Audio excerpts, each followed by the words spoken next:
Olá, sejam muito bem-vindos ao estúdio Mais Agro, a central de conteúdos da Syngenta. Eu sou Luísa Nogueira, jornalista especializada em agronegócio e produtora rural. Nós estamos na Expo Direto, no Rio Grande do Sul, em Não Me Toque. E o assunto agora é doenças na soja. Quem está aqui comigo no estúdio é o Everton Torim, engenheiro agrônomo na Chapada Grãos. Seja muito bem-vindo com a gente, Everton. Obrigado, Luísa. Laércio Hoffmann, DTM da Syngenta, seja bem-vindo. Muito obrigado. E Lucas Navarini, pesquisador. Seja muito bem-vindo. Muito obrigado.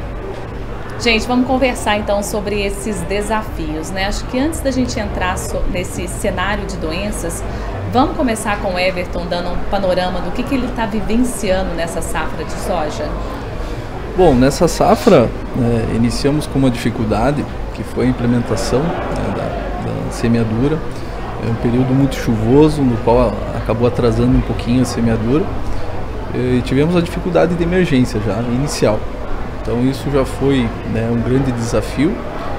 E ao decorrer do tempo, eu acredito que é o que nós vamos comentar aqui, surgiu outros desafios que nos últimos 2 anos a gente não havia encontrado, que é no caso das doenças, muitas doenças em função do clima mesmo, então temperaturas amenas e muito molhamento foliar de chuva em si.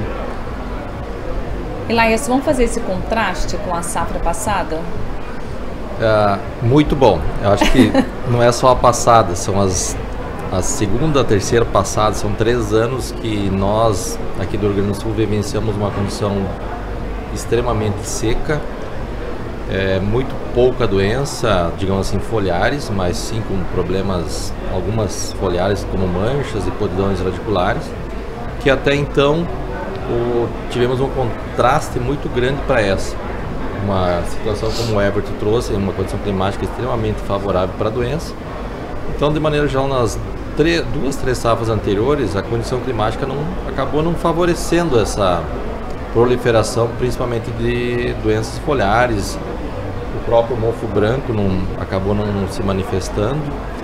Tivemos assim alguns problemas assim de doenças radiculares, mas de maneira geral sem grandes preocupações. E Lucas, e aí, o que você vivenciou? Justamente concordando com o Everton e com o Laércio, nós vivemos uma safra com muita pressão de doenças.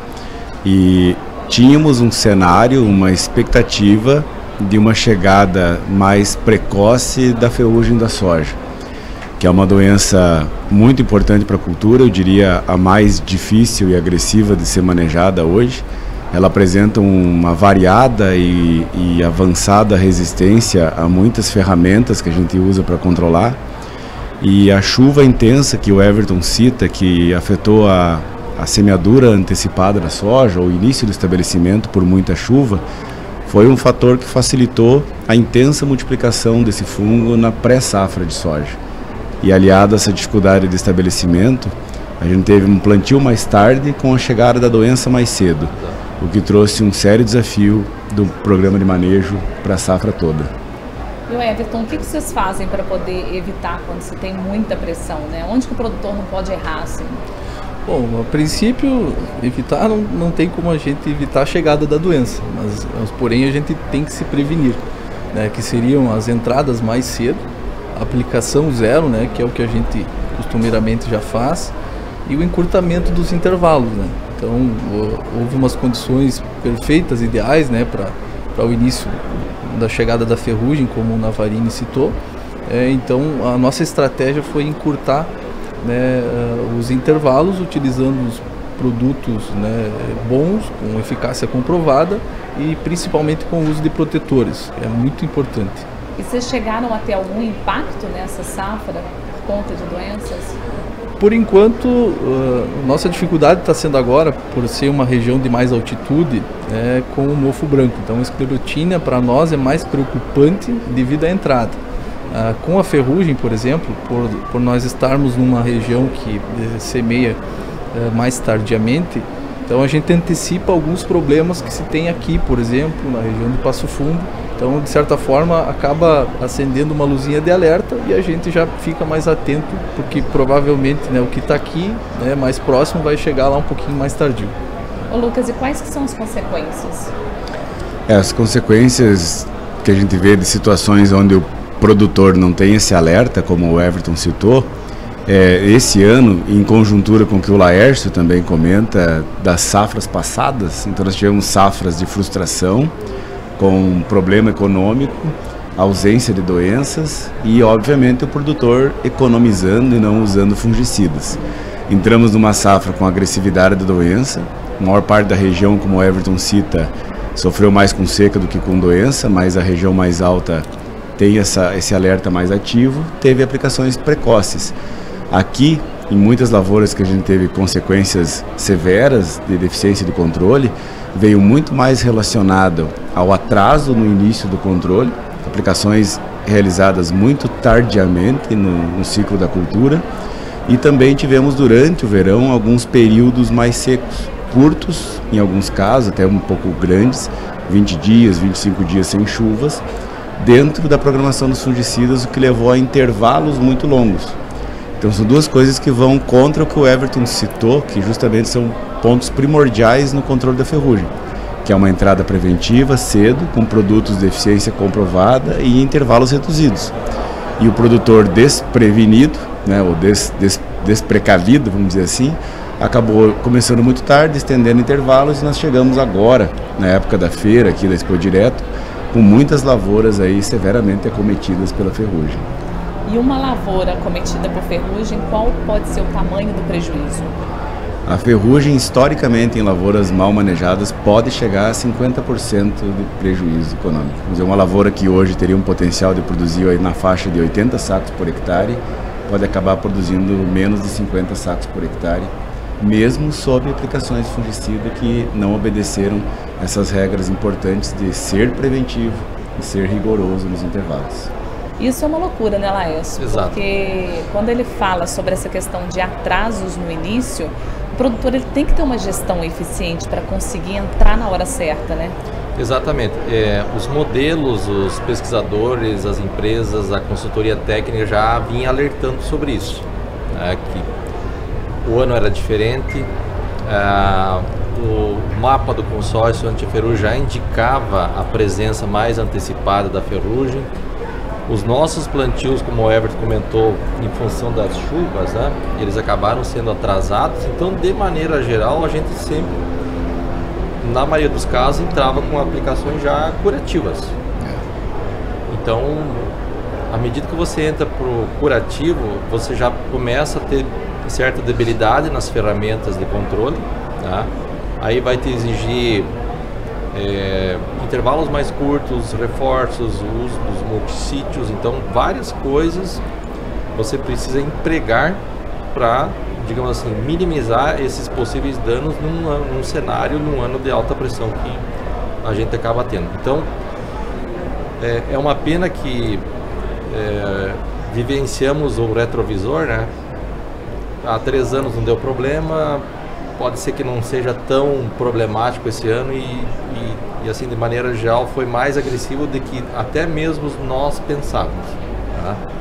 E você traz esse ponto super importante, porque às vezes a gente enquanto produtor, a gente precisa observar a narrativa, né? Ela muda o tempo todo e às vezes a gente fica ali pregado nos fatos antigos. Exato. A gente precisa virar a página e entender que o cenário é outro, o clima é outro, né? Porque o prejuízo pode ser muito grande, né, Everton? Sim. Na verdade, até a gente teve um período de estiagem de quase 20 dias, né?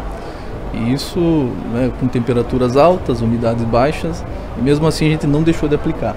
Tá? Nós montamos a estratégia de fazer aplicação noturna, né, para não ter problema de fitotoxicidade, enfim, né, porque a planta já está debilitada, né, está com estresse hídrico, né, largar mais uma carga de produto químico nela, então seria prejudicar mais.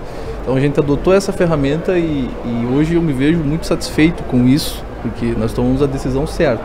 Exato. Porque em algumas áreas que a gente não conseguiu entrar, até em função de operacional mesmo, a gente vê a diferença. Olha só. Qual que é o manejo ideal? Eu ia citar que o manejo ideal é aliado às boas combinações de produto, mas nós tivemos também um terceiro agravante, eu diria, para a deficiência de controle de ferrugem, especialmente para o pequeno agricultor ou principalmente aquele que não tem uma capacidade de gestão e de planejamento adequado. Nós vivemos safras de seca que teve muito estoque que sobrou de fungicida. E quando virou para essa safra, nenhuma empresa poderia imaginar a demanda tão grande que teríamos de produto. E nós tivemos falta de uma ferramenta, na minha opinião, essencial no manejo da ferrugem por causa da resistência que ela tem a alguns fungicidas, que são os fungicidas protetores multissítio, que o Laércio comentou. Nós chegamos no mês de janeiro, segunda quinzena de janeiro, um momento crítico de controle, com uma falta de oferta desses produtos no mercado. E muitos agricultores de menor tamanho, ou produtores que até de porte médio, grande, mas não bem planejados, foram em busca do produto, foram em busca da solução e não tiveram, né? Não conseguiram fazer uma aplicação adequada e conter a ferrugem a contento.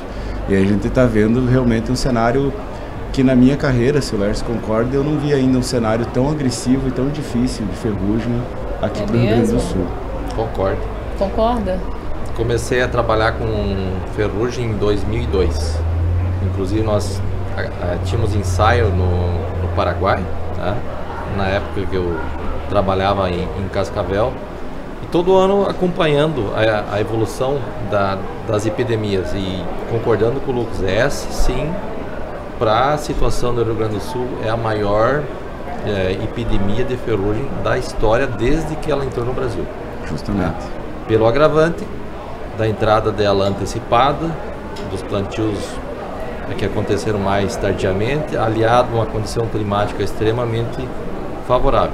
E tem um agravante também que, em função das condições climáticas adversas nas safras anteriores, o produtor começou a migrar um pouco dessas cultivares mais precoces para cultivares um pouco mais de ciclo médio, um pouquinho mais tardio, porque elas, de certa maneira, aliviam a questão da estiagem.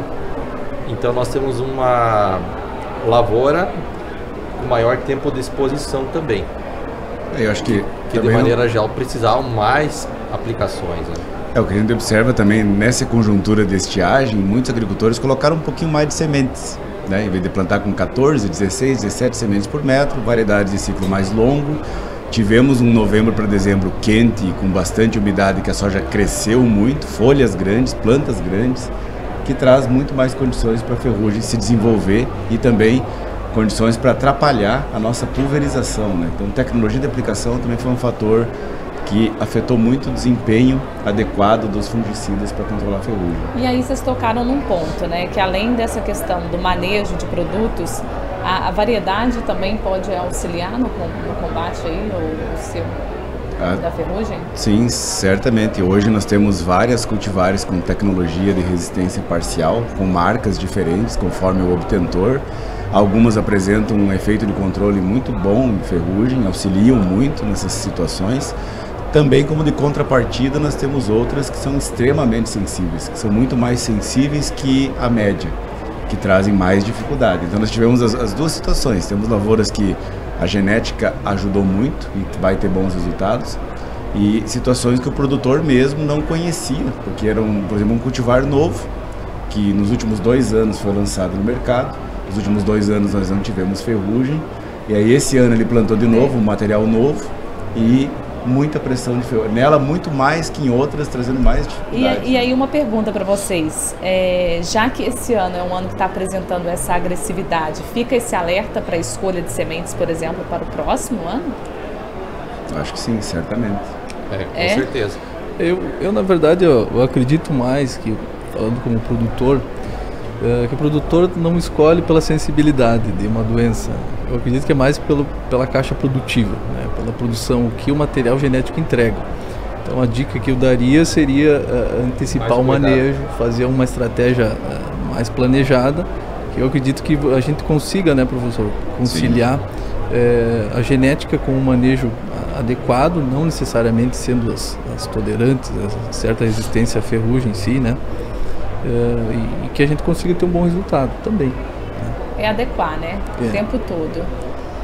Tem mais algum ponto que vocês querem trazer com relação às doenças nessa safra? Eu acho que assim, é sim a ferrugem a principal, né? Tem a questão do mofo branco que o Everton trouxe, principalmente para essas regiões mais de também altitude. Exato, de altitude, que acabam tendo um histórico. Não podemos também nos esquecer de manchas foliares, né? Apesar que quem vem primeiro toma conta do cenário, que vai ser a ferrugem, mas a mancha também sempre está presente. Mas temos também uma nova problemática que até então basicamente estava mais localizada na região do Cerrado brasileiro, também sendo identificado aqui, que é a questão chamada da anomalia, o complexo de aporte. Então mais uma... Mais um problema para o produtor enfrentar. Mais um problema para a gente entender e trabalhar e evitar possíveis danos aí. A gente vai falar mais para frente, né, no próximo podcast de anomalia, sim, mas só para contextualizar quem está assistindo a audiência exatamente o que é isso. A anomalia é uma das doenças mais antigas de ocorrência em soja e ela é bastante complexa de ser compreendida porque ela tem um comportamento diferente de outras doenças, né? E ela envolve duas fases diferentes de um mesmo tipo de patógeno, né? Então ainda tem muita divergência no meio da pesquisa mesmo, mas a gente tem trazido informações, imagens e resultados, porque é um problema sério, vai ser difícil, ela é uma doença de difícil manejo, mas ela tem manejo. Acho que esse é o ponto que a gente está vivendo nesse momento quanto à anomalia em soja, de vamos assim, mostrar, né? É o que eu tenho tentado fazer com redes sociais, mostrar que existe no Rio Grande do Sul, existe em Santa Catarina. Eu consegui identificar, né? Porque ela é uma doença que você não consegue ver. A lavoura está lá verde, está bonita, é difícil de identificá-la. E ela muitas vezes, apesar de você não ter uma percepção grave de prejuízo, como uma ferrugem, eu falei 50% de prejuízo, ela certamente está participando de algum comprometimento do resultado do produtor. Então é uma doença que vai trazer trabalho para nós. Desafio é um atrás do outro. Cada safra, na verdade, é um desafio diferente, né? Algumas novidades. Isso se torna a agricultura dinâmica. E qual que é a dica que você dá para o produtor? Mas olha, a dica como produtor, né? Para o produtor é que, na verdade, sempre tem que estar preparado, né? Tem que estar precavido, preparado, né? Se munir de ferramentas boas, com um auxílio técnico bom. Aqui, por exemplo, na nossa região temos vários pesquisadores, um exemplo, o professor Navarini, o próprio Laércio como DTM da Syngenta. Então as informações são muito importantes, né? Então se munir de informação antes de iniciar, né, o planejamento da safra. O que é o agro para você, Laércio? O agro é top. E para você, Lucas? O agro é a base da nossa sociedade. O agro é tudo. Então é com esse sentimento positivo que a gente finaliza esse podcast aqui, falando sobre a necessidade do produtor ter cada vez mais atenção, estar preparado para que ele possa realmente alcançar altas produtividades. Muito obrigada pela participação de vocês aqui no estúdio. Muito obrigado. Obrigado a vocês. Obrigado. Também. E eu diria, produtor, cuide da soja, porque Cuide. Todo mundo precisa da soja. É isso aí. Até a próxima, gente. Tchau, tchau. Até a próxima.